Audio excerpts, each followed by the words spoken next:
Floor is yours.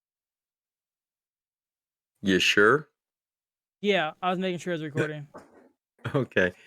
Hey, everybody. Welcome to the Burn It Down NASCAR podcast, season 3, episode 3, post clash, for what that's worth. They put it a day early. I guess they had a lot of rain. Well, we knew that. We talked about it. We're lucky. We Y- said they would be lucky they got it in at the normal time. yep. And they got it in. I got to give them credit for that. And apparently it started downpouring right after, too. I don't think it stopped yet. Yeah, probably not. A lot of crashed houses out there. A lot of people giving NASCAR a lot of crap, and I, in a perfect world, I guess it's not the best thing. But what do you want them to do? Yeah, They'd still be, yeah. they'd still be stuck out there. Probably not have much of their equipment left. It would have all gotten washed away. Uh, but it is what it is. Predictably, the ratings were way off. Well, they knew that because they pushed it up a day. Yeah, I'm glad we didn't have to sit through all the heat races and qualifying races and all. I wasn't looking forward to the Saturday night stuff. I'll be honest with you. I still think Clash it should be like pole winners and winners from the previous year. That's it. Just keep it and run it at a real track. I don't like all this heat stuff. I don't like ne'er-do-wells being in there. I don't know. The Clash isn't about racing. It's all, to me, it's right now, it's all about promotion. And, you know, saw a meme today where they had a crowd of people who all wants to race in LA at the Coliseum. Everyone puts their hands up. Who's going to be there? Nobody's put their hands up, and that's, I don't know. I can remember, I guess, because I was never there, but the Clash was the kickoff to a 2-week party in Daytona. You had the 24 hours, the Rolex 24-hour thing. You had the Clash, then leading up to, you had the Super Bowl. Everybody watched Super Bowl on the infield, and then you obviously had speed weeks where you did the duels. You had the ARCA race, the Cup or the Truck Xfinity Cup. So you had like 4 straight days of racing, with all the practice, and starting on that Monday, I think it was, and pole position on Saturday, the week before, and just all that tradition just seems to be kind of out the window now. I know that, they're still going to do pole position. I think it's Sunday before the Super Bowl. But you still, I don't know, it's just not, I don't like the Clash being moved around. I like it at Daytona, uh, the old way, but that's just me. So Mr. Hamlin wins I beat your favorite driver again. all of them. Yeah. He said he's Like retiring it because his dad said it's fucking stupid. And it's just he ignorant and dumb. So he's retiring. He's never gonna say it again. He's gonna come up with the new phrase. okay. Going back to what you were saying, Dale Earnhardt on his little podcast. By the way, if that's new, because he don't have his little co-host anymore. It's only him and these 2 other like interns or whatever. He's talking about the Clash, and he goes, he's the same way. He's Daytona. That's how it should be. He was talking about like that's like the kickoff. That's also extra practice. That also gives you storyline. That gives you, what kind of a feel for everything. He's like, we need to go back to he's like, for the lack of practice we got, this is Daytona, the biggest race of the year, and you're giving them nobody practice. You're giving nobody this. So he was going off on it. He says most likely not going to go to Daytona because it's all about, money and politics, and he says most likely not going to LA Coliseum again because that's an absolute waste of money. But his 2 cents is go back to Daytona. I saw on Twitter Brad Keselowski chimed in too. Let me find it. It was a tweet from Dirty Mo Media, which is Dale Earnhardt's podcast, and there's only one place the Clash should be at in Daytona. Brad said, I can get behind this. Back to Daytona. Pole winners and Clash winners only. 90-minute race. Invert at halfway with extra money if you can win both halves.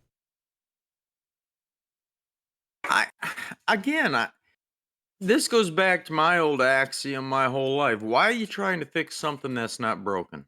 Because they're trying to expose it to places that don't want to be exposed in NASCAR. It's simply put. And I still want to know, when the Clash first went to the Coliseum, we talked about this. It didn't transfer to other races. It didn't transfer. Yeah, it didn't. It didn't. It didn't pop ratings. It didn't do this. Ratings have declined the last 3 years. So it's not helping. The waste. It didn't help attendance at Phoenix, Las Vegas, California when it was there, whatever. Fontana. Yeah, none of those tracks. It didn't accomplish their stated goal when they did this.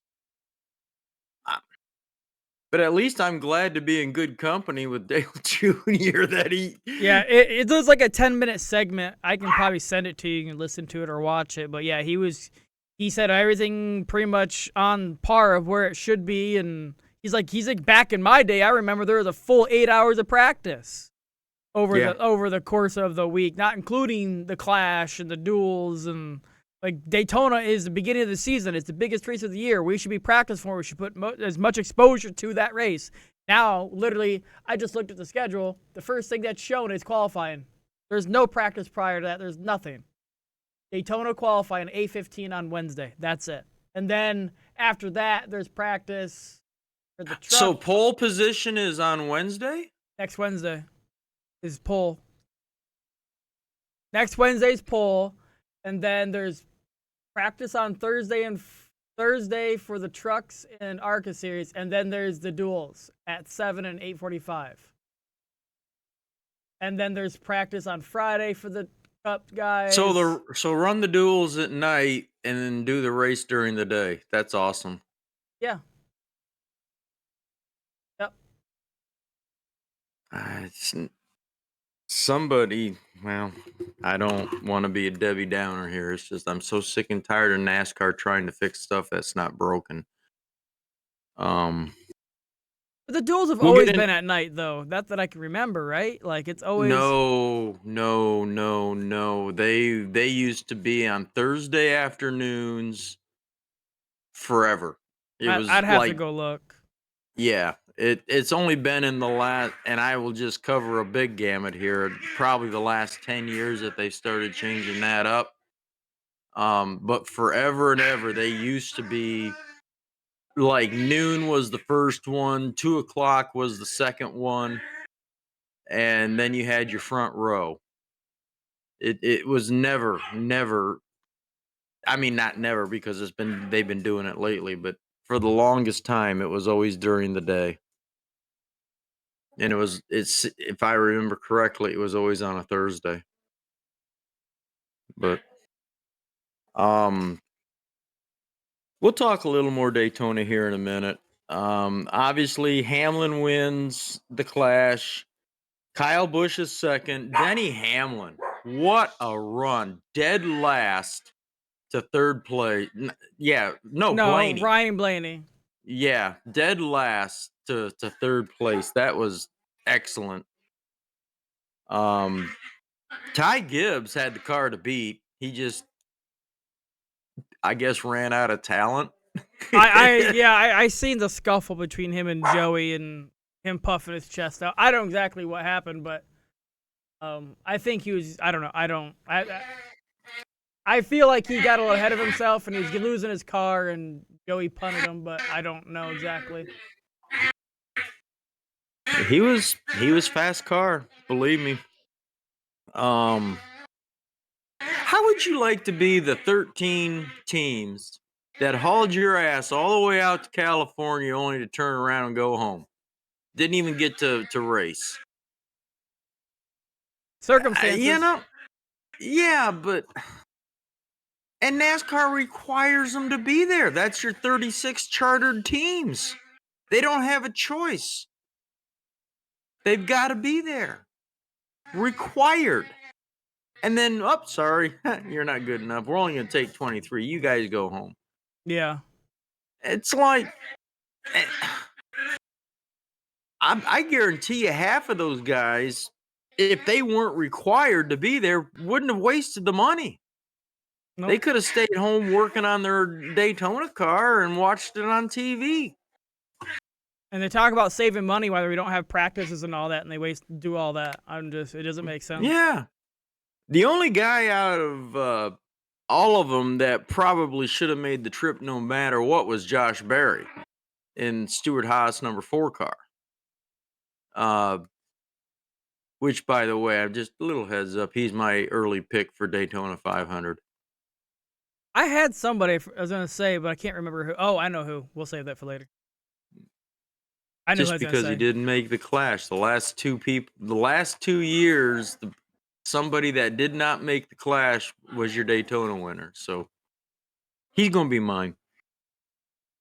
Yeah, we had a lot of dust ups, Logano and Gibbs, and somebody was mad at Reddick, and I was like you. I kind of watched it. I shouldn't say I didn't watch it. It just didn't keep my attention. It wasn't bad as far as racing. It was actually pretty. Just watching Blaney come from the back the way he did was awesome. Yeah. That wow. That's all you can say with that. He was on a rail. Someone who had to use a provisional to get in, yeah. Yeah, he did. So he sent home a lot of people. in the book. He sent home a lot of people like Byron didn't make it. Did he make it? There's someone else who couldn't. No, Christopher Bell. Yeah, Christopher Bell didn't make it. I can tell you exactly. It's Josh Williams, Carson Hocevar, Josh Berry, Daniel Suarez, Austin Dillon, Eric Jones, Chris Buescher, Cindric, Hemrick, Bell, Cosgrala, Harrison Burton, and Zane Smith are the guys that did not make it. I could see all of those besides a few. Like Bell's a surprise. Well, yeah. I mean, okay. If you want to talk about surprises, I really thought Josh Williams would make it. No, I don't. He's never been in that car before in his life. And he got put in that car last minute. No way. Well, that's true, I guess. But then you got Josh Berry, Daniel Suarez, Dillon, Jones, Buescher, Cindric. I mean, those are some pretty Christopher Bell, Harrison Burton. Harrison sucks. He's on. This is his last year in that car. There's no way. You think? They booted Matt DiBenedetto, who did way better in that car. For him, who has not performed at all. At least DiBenedetto was actually performing and finishing top 5 and top 10s. Yeah, but he's back in the truck series now, isn't he? No, he don't have a ride now. He got kicked out of it. He got kicked out of his ride last year, and he's supposed to have a new ride this year, but sponsorship fell out or something. Okay. So anyway, and again, we talked about ratings were down, and that was to be expected with the late, because they didn't announce that until what, 2-3 o'clock in the afternoon our time they were going to do. Yeah, it was hours before. Yeah, and I do. A lot of people giving NASCAR a lot of grief about that. It's one of the few moves I've seen them making quite a bit of time that I'm like, okay, you guys did the right thing here. Yeah, every driver was actually applauding it. Yeah. Probably everybody who decided who got in and who didn't.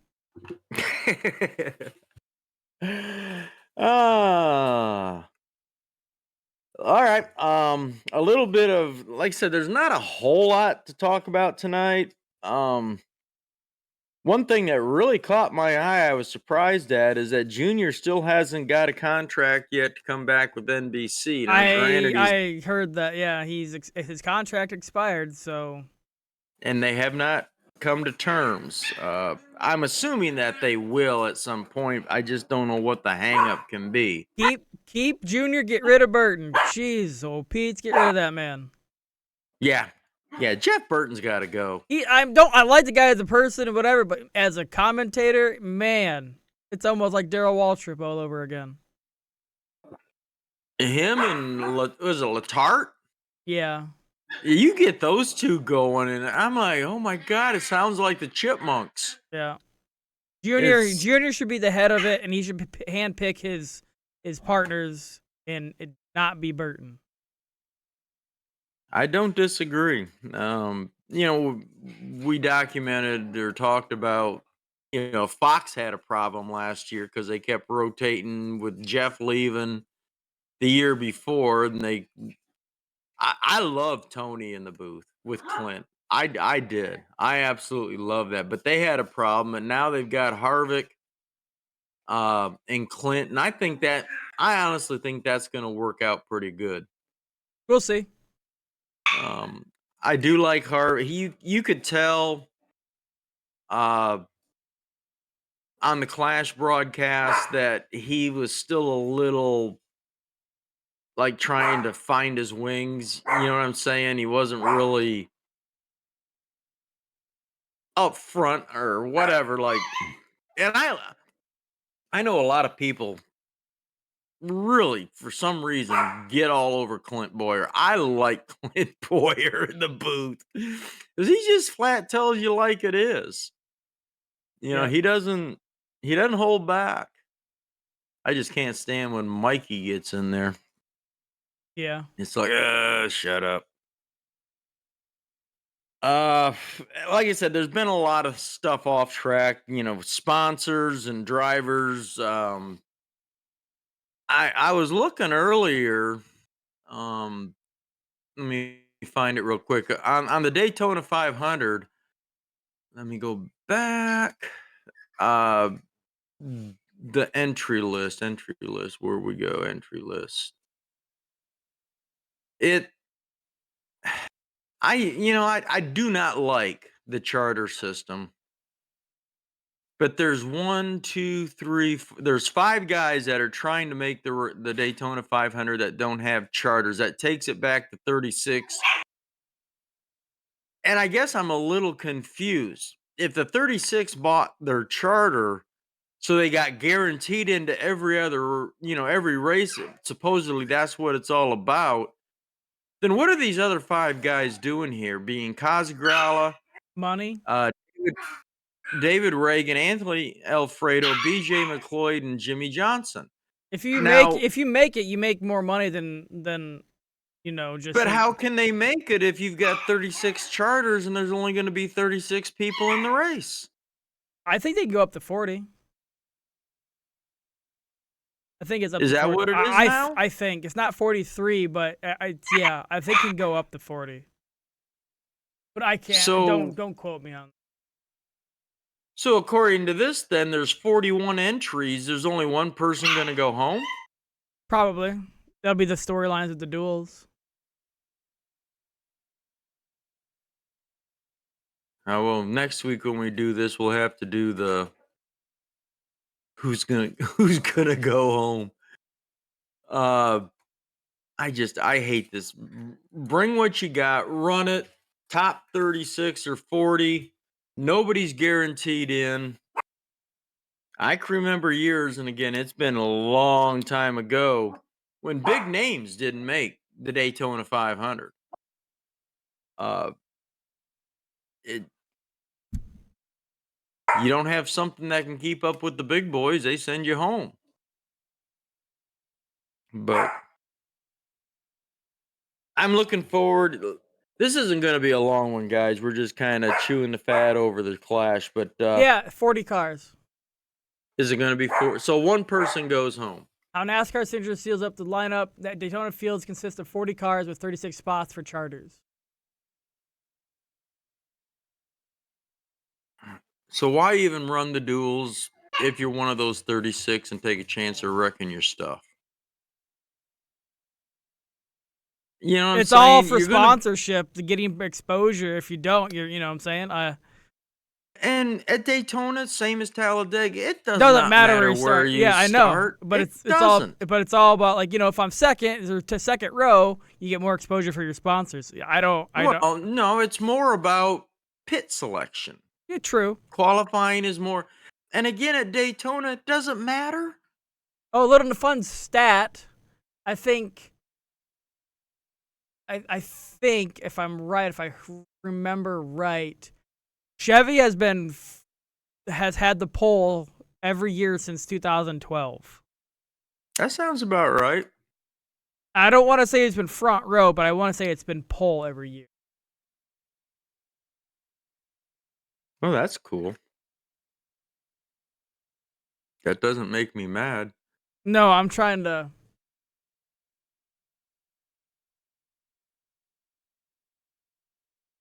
There's Bowman, and then qualifying not held in 2020, so whoever's the champion got that. That would have been Chase Elliott, and then Daytona 2000.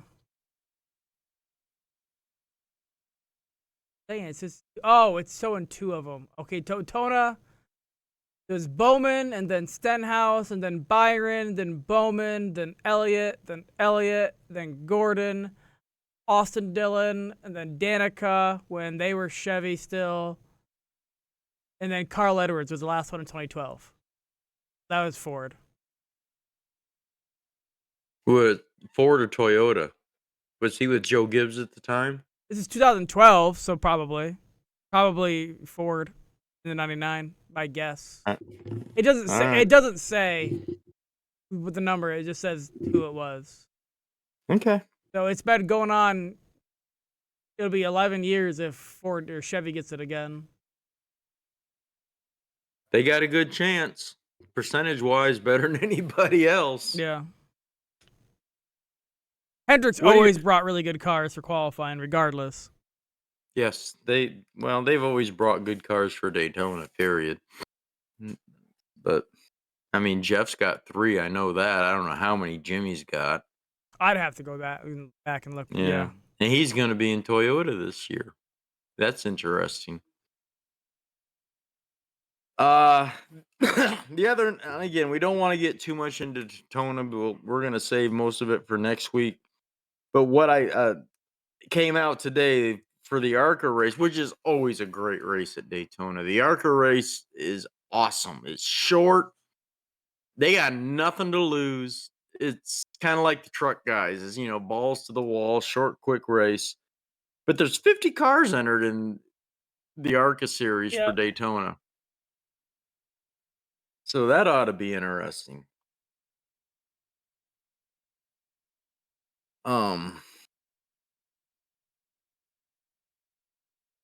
Like I said, I don't want to get too much into it because we're going to do all that next week when things really start happening.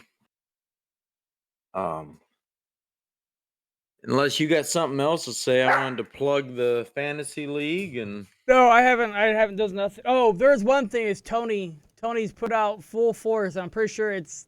He says if he, for one, he expects to be better than last year. 'Cause they were just dog crap last year. And he says if there's not, they're doing a lot of changes next year. If they doesn't improve their performance. Yeah, he expects. I think with the addition of Josh Berry, he's expecting some pretty big things. Who else you got on there? I can't even remember all of them now. They've changed so much. For Stuart Haas. You got Ryan Priest, and Josh Berry in the 4, the 10. Oh, Noah Gregson. Gregson, he has the ability. Yeah, now he's at equipment. And for the 10, the 41, 14. 14 Chase Briscoe. There you go. So, all right. Like I said, we don't want to be too boring here. The fantasy league, it's up. You really can't do much right now with it. It is open. You can join, and it's the Burn It Down NASCAR podcast on NASCAR.com, Fantasy Live. Check it out. Join in with us for bragging rights. I'm going to promote it a little bit on the Facebook book page as soon as it goes real live where you can do something. Next week, we'll get into our picks and our thoughts and make some predictions.